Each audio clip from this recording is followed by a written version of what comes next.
ഞാൻ ഇന്ന് പറയാനായിട്ട് ഉദ്ദേശിക്കുന്നതായിട്ടുള്ളത് നേരത്തെ പറഞ്ഞ എപ്പിസോഡ് 1-ന്റെ ഭാഗമായി എപ്പിസോഡ് 2 ആണ്.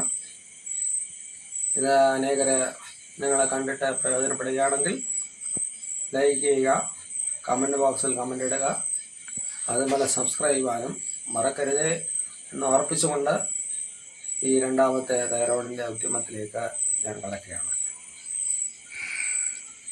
ഞാൻ തൈറോയിഡിനെ കുറിച്ച് കഴിഞ്ഞ പ്രാവശ്യം പറഞ്ഞല്ലോ. തൈറോയിഡ് പലതരത്തിലുള്ള മുഴകളുണ്ട്.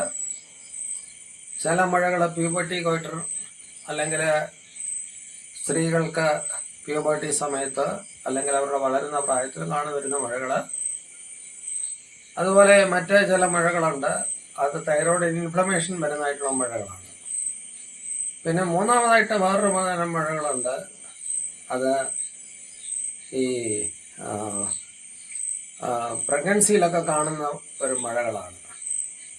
നാലാമതായിട്ട് നമുക്ക് വേറൊരു വിധത്തിൽ കാണാം, ക്യാൻസർ കൊണ്ടിട്ടുള്ള ഈ തൈറോയിഡ് മുഴകൾ വരാനായിട്ട് സാധ്യതയുണ്ട്. അപ്പോൾ നേരത്തെ ഞാൻ പറഞ്ഞതുപോലെ എൻ്റെ ആദ്യത്തെ എപ്പിസോഡ് കണ്ടില്ലെങ്കിൽ കാണുക.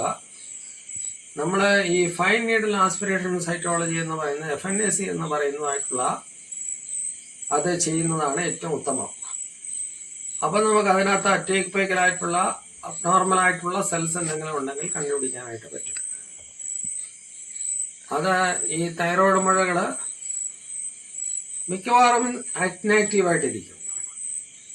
ചില മുഴകൾ അത് ഹൈപ്പർ തൈറോയിഡിസം എന്ന് പറയുന്ന തൈറോയിഡ് കൂടുതൽ T4 ഉൽപ്പാദിപ്പിച്ച് മുന്നോട്ട് പോകുന്നതായിട്ട് കാണാനായിട്ട് പറ്റും.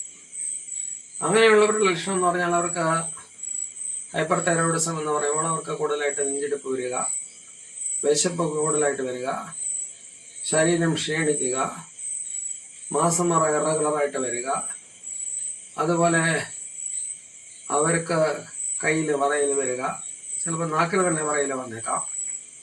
ഇങ്ങനെ നമ്മുടെ ശരീരത്തിലെ എല്ലാ അവയവങ്ങളും അത് ബാധിക്കും. ഹൈപ്പർ തൈറോയിഡിസം വരുമ്പോഴത്തേക്ക് അതിൻ്റെ ഒരു എക്സ്ട്രീം കാര്യമാണ് ഗ്രേവ്സ് ഡിസീസ് എന്ന് പറയുന്നത്.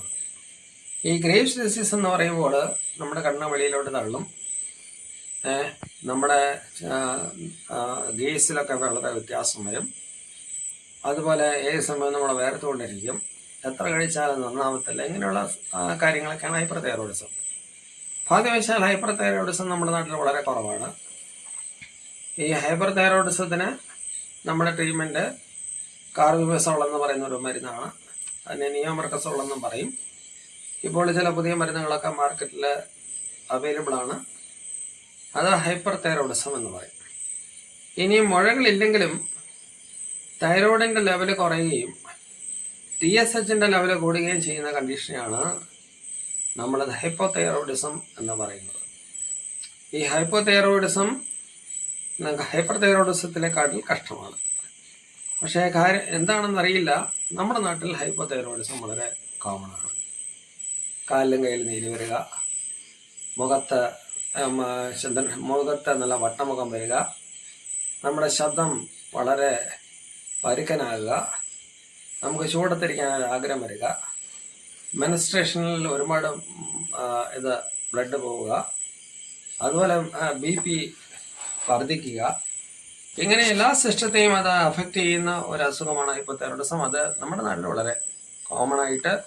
വളരെ കോമൺ എന്ന് പറയാൻ പറ്റത്തില്ല, എങ്കിലും കോമൺ ആയിട്ട് തന്നെ നമ്മൾ കണ്ടുവരുന്നു. ഈ ഹൈപ്പോ തൈറോയിഡിസം കണ്ടുപിടിക്കാനും ഈ T3 T4 ടെസ്റ്റ് ചെയ്ത് കഴിഞ്ഞാൽ പറ്റും. ഇനി നമ്മൾ മൂന്നാമതായിട്ട് പറയാൻ വരുന്നത് പ്രഗ്നൻസി എന്ന് പറയുന്ന സമയത്ത് വരുന്ന ഹൈപ്പർ തൈറോയിഡിസമാണ്.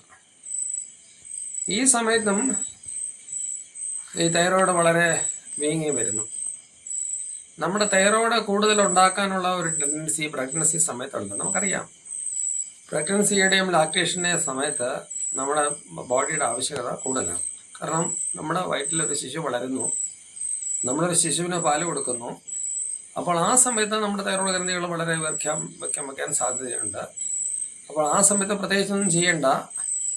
ഈ ഹോർമോൺ കുറവായിട്ട് വല്ലതും തോന്നുകയാണെങ്കിൽ ഒരു തൈറോക്സിൻ സപ്ലിമെൻ്റ് കൊടുക്കുന്നതുകൊണ്ട് യാതൊരു ദോഷവുമില്ല.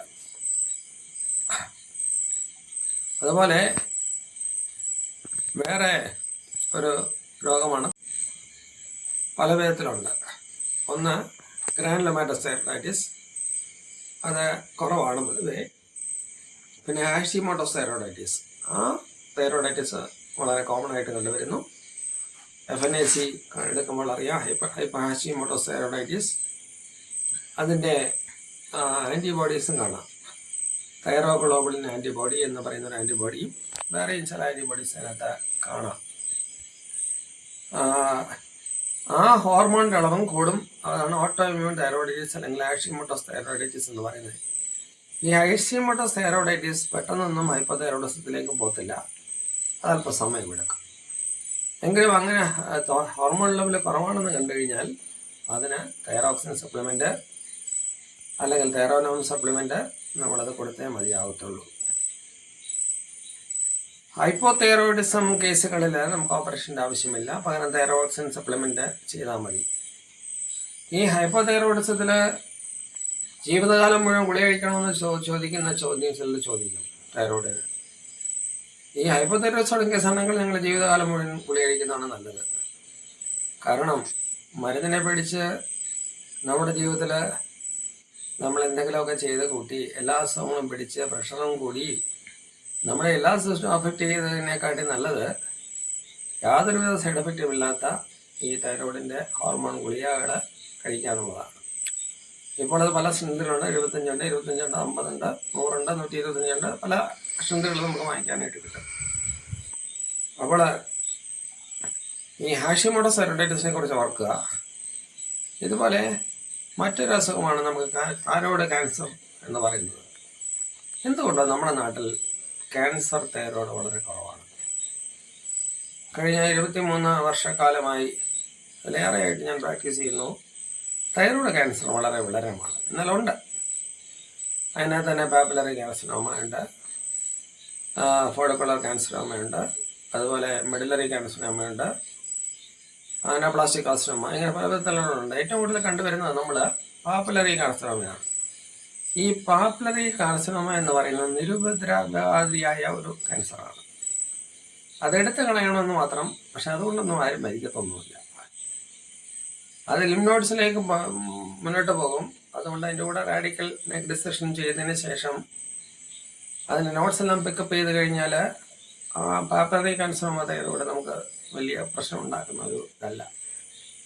എന്നാൽ ഫോളിക്കുലർ കാർസിനോമ എന്ന് പറയുന്നത്, ക്യാൻസർ എന്ന് പറയുന്നത് കുറച്ച് പ്രശ്നം ഉണ്ടാക്കുന്ന സാധനമാണ്.